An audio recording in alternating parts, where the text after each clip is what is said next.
everyone, welcome back to the Atelier.com.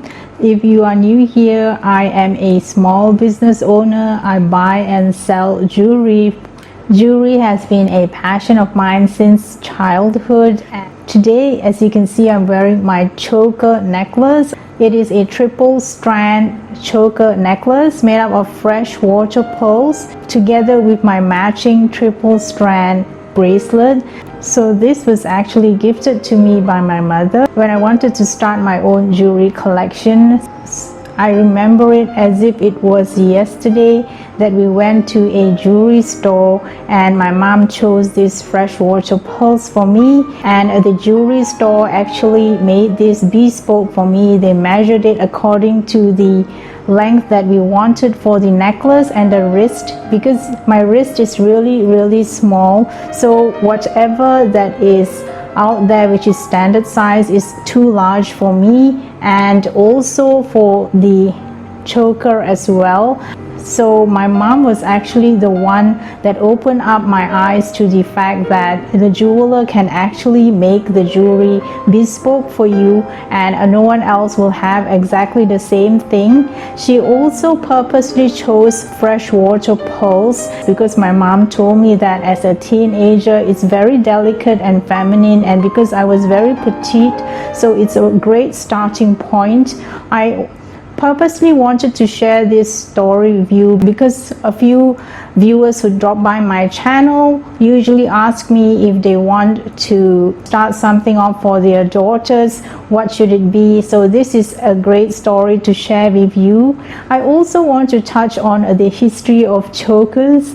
I always believe that behind every piece of jewelry there is a story. So my mom is no longer with me, so every time when I put this on, I remember that period in time. Over the years, my taste has definitely diversified. I prefer more statement pieces, more larger pearls, but this is one in my collection that is really close to my heart. It's very feminine, so I chose to wear it together with this Victorian inspired blouse. This is actually by Dolce & Gabbana. A few years back they did a lace collection, but as you can see, it's very well made. I love the lace of it. They've also incorporated some cotton details in front of the blouse. It's very breathable and comfortable, especially when we are coming from a tropical country. This really helps a great deal. So when we're talking about the choker, if you want to go back into the history of the choker, you cannot help but wonder what people wore in the prehistoric times. And I think the best fashion icon from the prehistoric times is Miss Wilma Flintstone. So I've always loved watching that cartoon, and you cannot help but think of the choker that she had on during the prehistoric times. It would have been made up of animal bones or teeth. I always think that she is one of the fashion icons that I always wanted to feature and honor in my video. And then we fast forward over to the ancient Egyptian times. It is so fortunate for mankind that the Egyptians left behind a wealth of historical artifacts, and their majesty and their attention to detail and to culture. And you can see here a bust of Queen Cleopatra, and she's wearing that fabulous over the top neck piece, and this is the Hollywood version of it, played fabulously by the late Elizabeth Taylor. She was magnificent as Cleopatra. I do not grant private audiences to unidentified persons.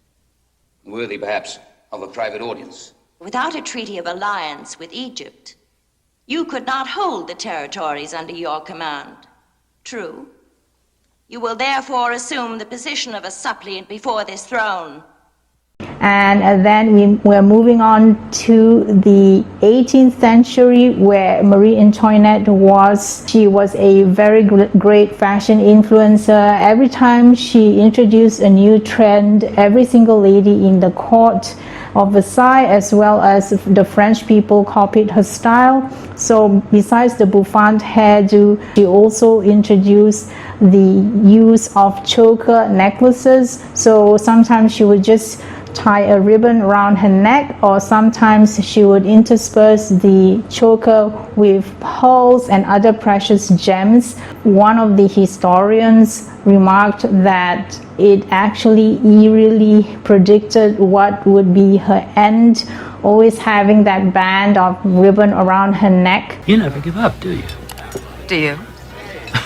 Personally, I think she would have been much safer if she had stayed together with her love of pearls and not ventured into diamonds, because that was her downfall. And you can see her jewelry collection, the Baroque pearls that she's renowned for, and you can also see the triple strand or the choker necklace that she had in her collection. That is precisely why I always say, ladies, it's always better to invest in jewelry instead of investing in handbags.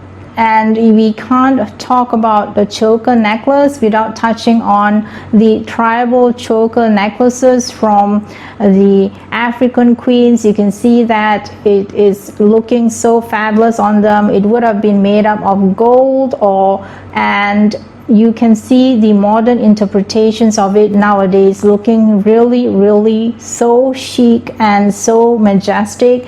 I think it sets off their skin tone beautifully. You also see examples of it in the tribal people of Padang in Myanmar, who still wear the same kind of a necklace from their ancestors. So it's being passed down through the generations, and you have to, I think, respect every single culture and tribe there is. That is what makes them unique.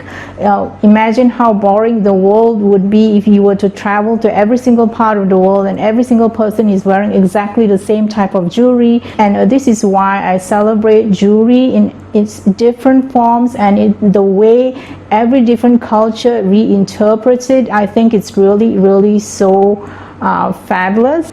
You can also see this rich culture being celebrated in their traditional dances. For example, if you look at the dances from the Balinese style, they have got that fabulous details on the neck piece.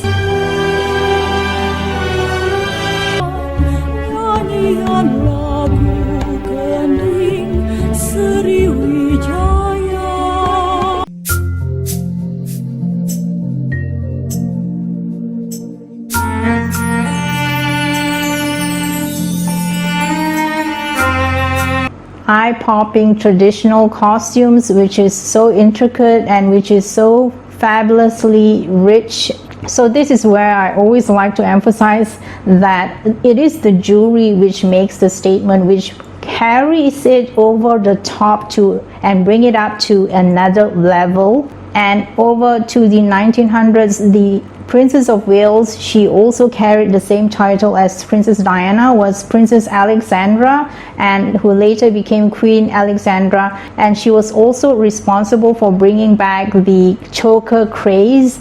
Actually, she was hiding a scar, but you can see that she really is very dignified, very majestic in the way that she carries so much jewelry on her neck. They really can wear the jewelry to another level that no one else can. Many decades later, when you come to the Princess of Wales, when you look, for example, at Princess Diana's wedding, you can see that it is the Spencer signature style of jewelry to wear the choker necklace from their matriarch, Lady Fermoy, who was actually the lady in waiting to the Queen Mother. She wore the choker for that wedding. You also see Princess Diana's mother wearing the choker, as well as her two sisters.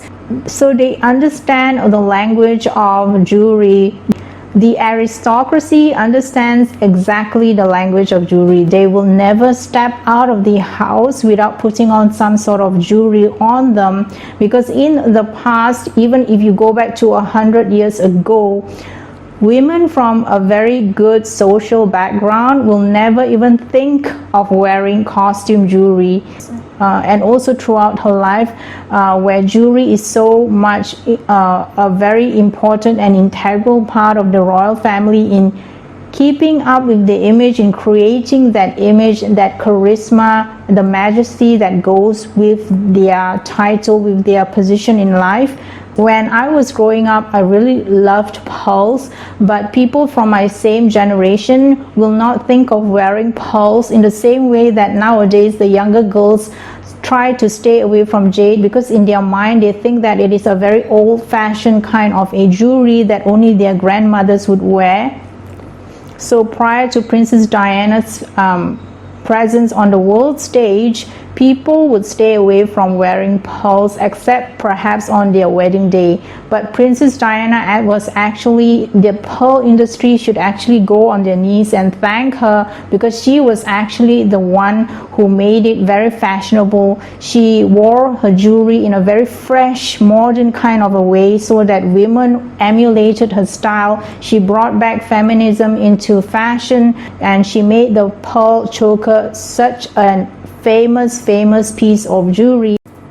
So Princess Diana will always be one of the greatest fashion icons, and I also think that she did so much for the British fashion industry. And then from real royalty we go over to real royalty, and you can't talk about the choker without talking about Miss Audrey Hepburn. So she is one of the greatest Hollywood actresses from the golden period of Hollywood, especially when you see her in her iconic roles such as My Fair Lady, and where she's wearing that fabulous diamond choker and with her hair in her updo. That is her signature style, as well as her role in Breakfast at Tiffany's. You can see her wearing that strands of pearls. I think the person in charge of the wardrobe really knows how to showcase jewelry on Miss Audrey Hepburn, because she has a very long, slender neck. So that is precisely why the choker looks so fabulous on her. You can see the evolution of the choker, as well as the many different cultures which embrace it in their different ways. They make the choker or the neck piece into such intricate works of art. And then over to the Western world, where they love pearls so much. Pearls have always been a very classic, elegant fashion statement, and I think that is why I fell in love with it ever since I was a little girl. So thank you so much for joining me on this video. If you've liked the content, I would truly appreciate it if you could like, share, and subscribe. You never give up, do you? Do you? Subscription is absolutely free. You don't have to pay anything for it, but your subscription would definitely help to sustain my channel, and so that I can keep on posting videos. And if you would like to know more about jewelry, I've done other videos. I'll be linking the playlist so you can look through them at your leisure. Or you may also browse through my website at www.thepearlatelier.com, or you can easily go to my YouTube landing page and click on the website icon, which would lead you directly to my website.